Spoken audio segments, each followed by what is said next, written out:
All right. So, like I told you, we're going to be doing this through Infant Toddler Specialist through ITSN. So, what ITSN is it's a training developed by the Children's Learning Institute from the University of Texas Science Center in Houston. And the funding development comes from the Texas Infant Toddler Specialist Network.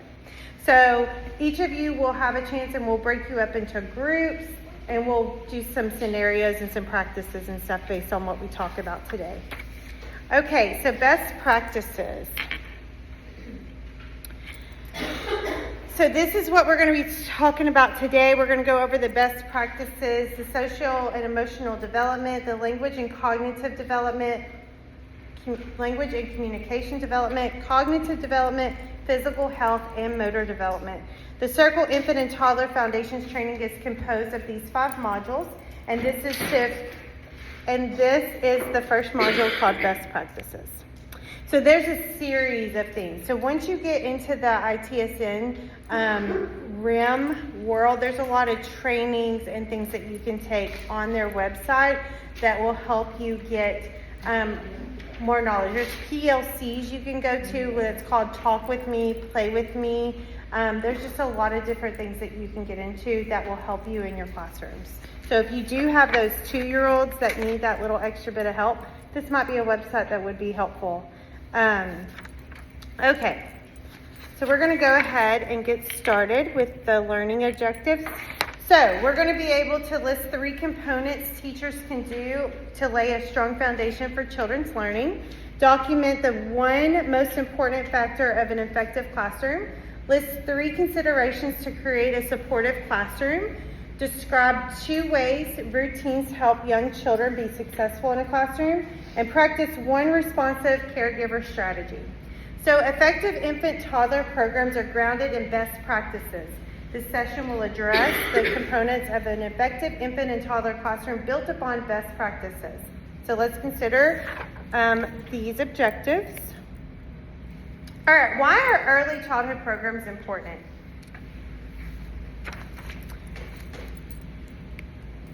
Because brains are growing at the fastest pace when they're little, and to develop bonds that are good and to be learning, and because that's when they are. You've got the most opportunity in these preschool years, especially that first year of life is what I've always read. So that's whenever the most connections are made. So you're right. So that is That's basically when the foundation of the building gets laid. right. And that you have to have a good foundation, or what happens to the building? Crumbles. So these are one of these best practices are put into place. So the first 3 years of life are the most important years. During this period, brain development occurs at a very rapid rate. In a response to each child's early experiences, the quality of these early learning experiences is shaped by 2 factors: the caregiver with whom the child spends his or her time, and the child's environment. In your interactive handout, take a moment to highlight a few words or phrases that caught your attention.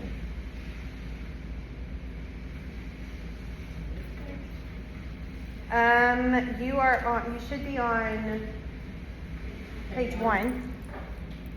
And tell me a few words that pop out at you that drew your attention to that phrase or that paragraph.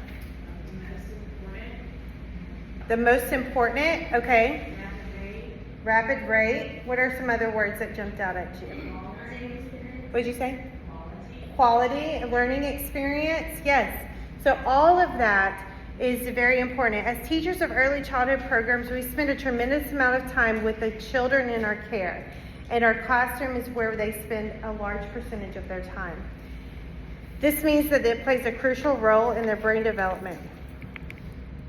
So as you can see here, infants are given the opportunity to learn and explore and interact with a responsive caregiver. Connections in the brain are strengthened.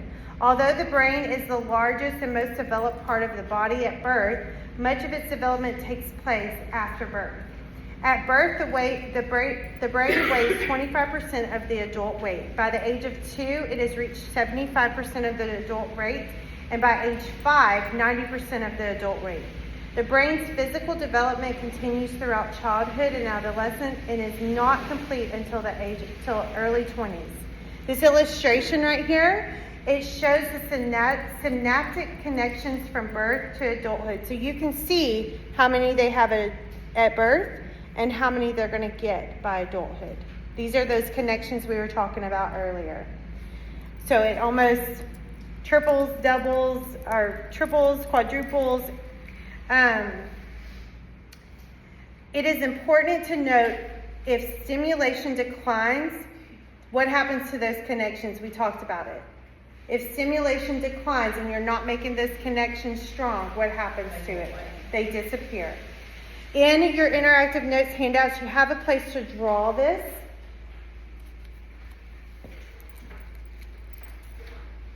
And it'll help you reinforce.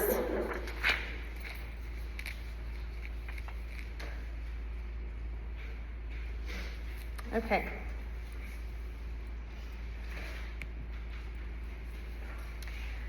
Brain development is influenced by both genetic and environmental factor. A child's experiences during the first years are crucial to brain development. During these years, the brain is plasticity. It is responsive to individual experiences and can develop in a variety of ways. It is highly vulnerable to damage if it is deprived of sensory and motor experiences. It is crucial for children to have a good beginning because it will affect them the rest of their lives. Think about how we can provide children with experiences that build the strong foundations. So again, we have kind of already talked about how we can provide these experiences to children. So tell me some ways that you can provide these rich experiences to children. Consistency. Enriched learning experience. Provide the opportunities to do the things. A lot of times the teachers aren't providing the opportunities, so it's not getting done. The children don't have the opportunity to do it. So enrich learning environments, experiences.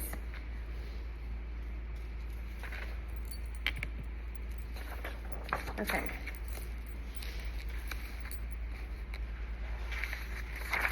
Oh, sorry. Okay. So, what are effective components of an effective classroom?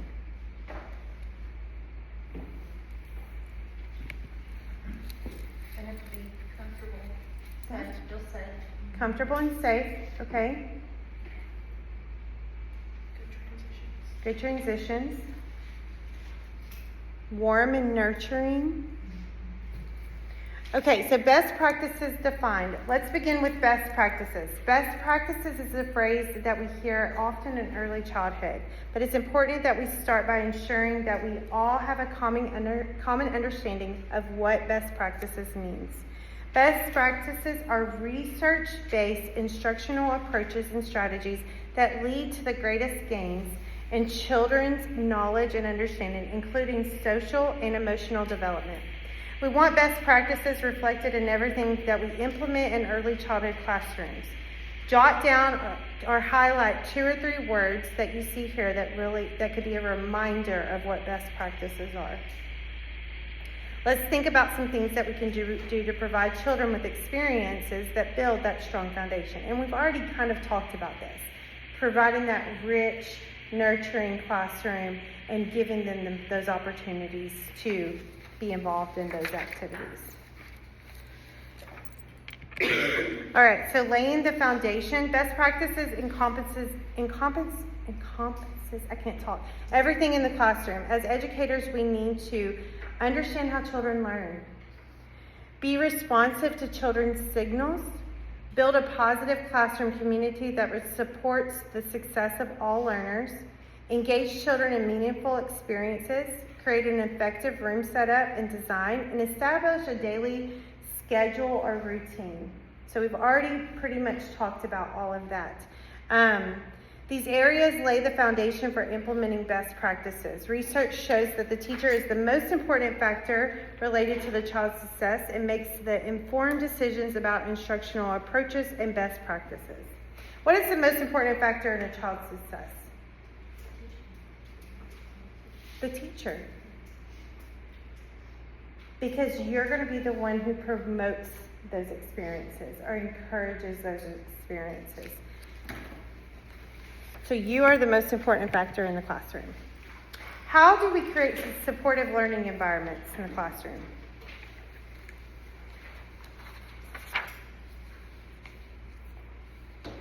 Okay, so let's kind of talk about that. So we're going to close our eyes and we're going to think about your favorite place to shop. I want you to think about the features of that place. What makes that place your favorite place? Okay, now open your eyes and somebody share with me what your favorite place is. The bookstore. The bookstore. What makes that place make you like it? What draws you into that place? Okay, all the options of books. What if The smell of the books. Okay. It's inviting. The atmosphere. It's quiet. It's calm. Yeah. There's coffee. So I was about to say that some of them have coffee. So yeah. What else? Who else wants to share their favorite place to shop, and what draws you in there? I don't necessarily know I have a favorite place to shop, but like if I'm shopping for clothes, I like them. It's like color coordinated. Okay. That's okay. Your brain, my daughter loves the candle aisle. There's one specific Walmart that will color code their candles. And she loves to go in that Walmart in their candle aisle because it is like beautiful. So yes, that draws you in there. That is something that is comfortable, it is neat, and it's organized, and it makes you want to go in there. Who else wants to share? I love antique stores. Antique stores, what draws you in? It's the history and commensurate. See Things which- you may find from way before. Oh yeah. Anybody else want to share your favorite place and what draws you in there? Hobby Lobby. Yeah. Hobby Lobby, what draws you in there? There's something for everybody. It also is organized. It's always calm in there. There's always people that will help you. Okay. Whatever you need. I go in there without my kids. If I go with my kids, It's not calm, okay. I think Hobby Lobby also it makes my creativity start. yeah. It gets your wheels spinning. Okay. So you spend money. After Brooke said she likes the color coordinated, I can't get Goodwill out of my head. Because, Goodwill has the clothes that are color coordinated. Thanks, Brooke. I can't get that Goodwill's also like the antique store. You're going to find some unique finds in there. Okay, anybody else want to share their favorite place and what draws you into it? I don't know why nobody says Market, because I feel like that's all my friends. Okay. What draws you in? Starbucks. That dollar spot? That's always the dollar. I don't know. Diapers sometimes. Do what? Cute diapers. Okay. So their stuff's a little bit cuter than other places maybe? So again, all of you can kind of close your eyes and see that experience of what draws you in somewhere. So, now we're going to take some time to share. We did that. We named the places that everybody pretty much could pull off of the environment of the place, right? Everybody's place made them feel a certain way when they walked in because of the environment. Sometimes the people that are in certain places, like if it's super crowded or if it's noisy or it's overstimulating. Like Hobby Lobby is great fun, but when it's Christmas time, I probably don't want to go in there because it's going to be too overstimulating for me. So again, drawing off of those experiences. As educators, we need to remember that the very same thing, what one person sees and enjoys, may be overwhelming to someone else. So what something like I don't know, could a bookstore overwhelm you if you wasn't a really big avid reader?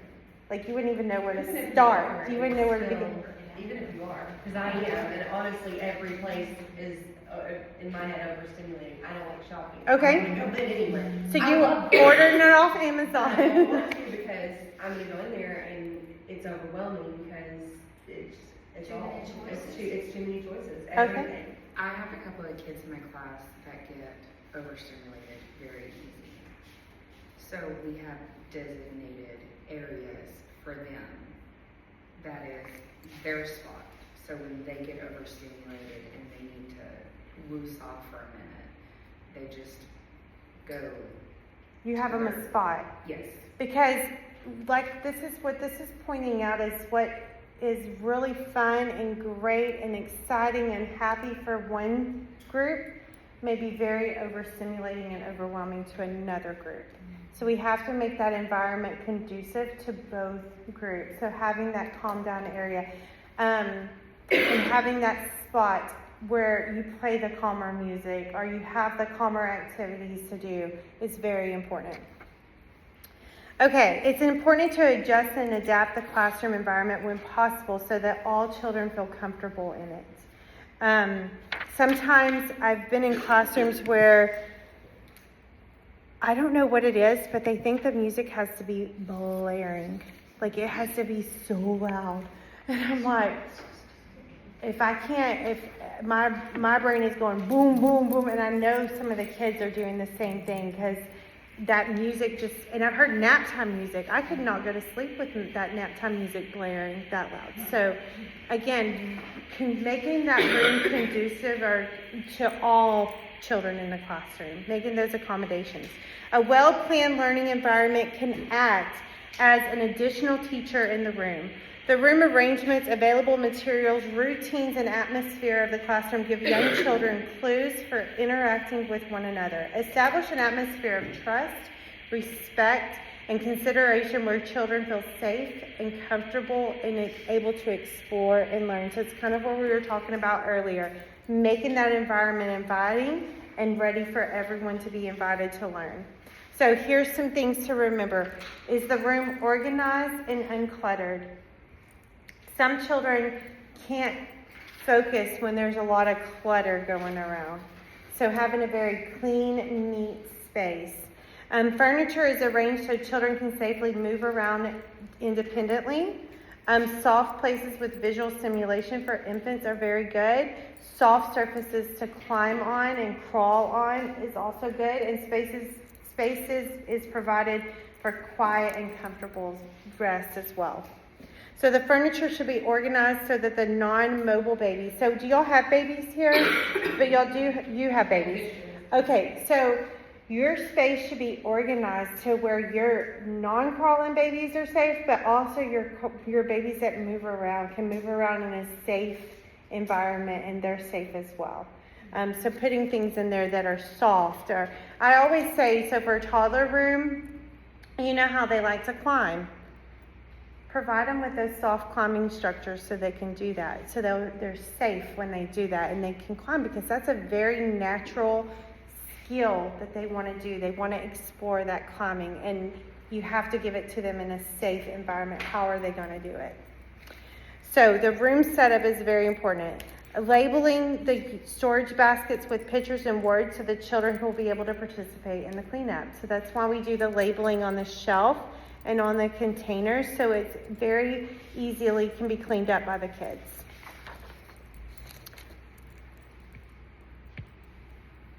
All right, the room setup. Provide a variety of materials that engage all their five senses. So again, we've already talked about this.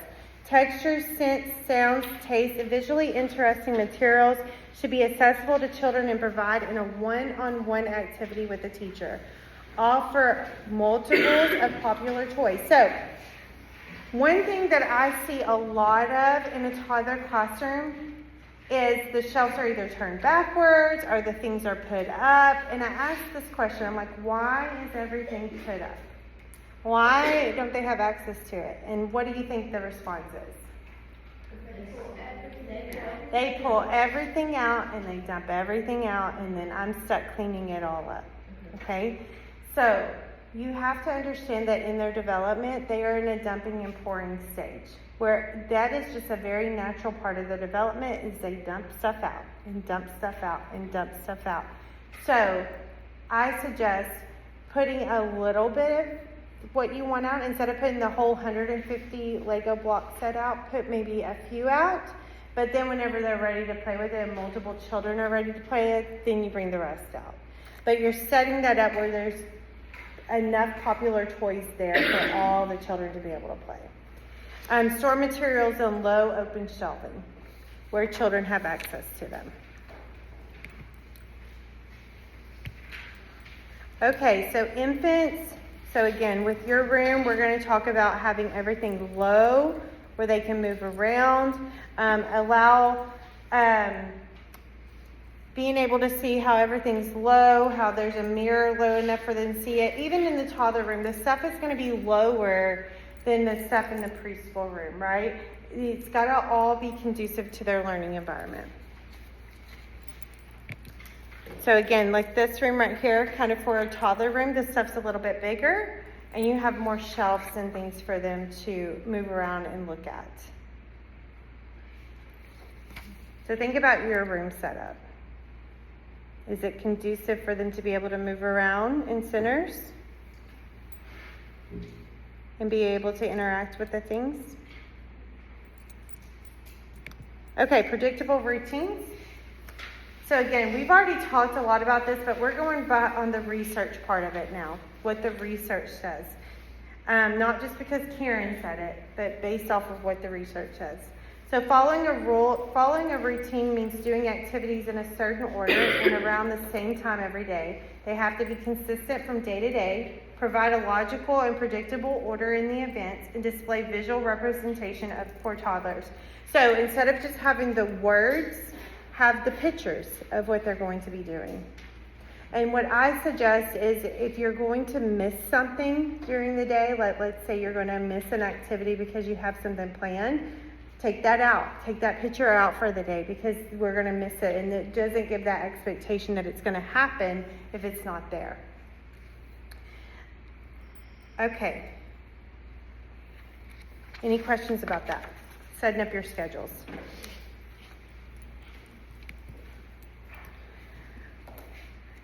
Okay, we're going to watch a video about following a consistent daily schedule and routine. Teachers can help babies feel that their world is more predictable and secure by following consistent daily schedules and routines. This doesn't necessarily mean changing a diaper or reading a book at the exact same time each day, but doing things generally in the same way and in a similar order. Watch how the teacher in this clip washes a baby's hands after a diaper change and before returning to play, a routine they follow consistently every day, and guides the baby through each transition with words and songs. Oh, here we go.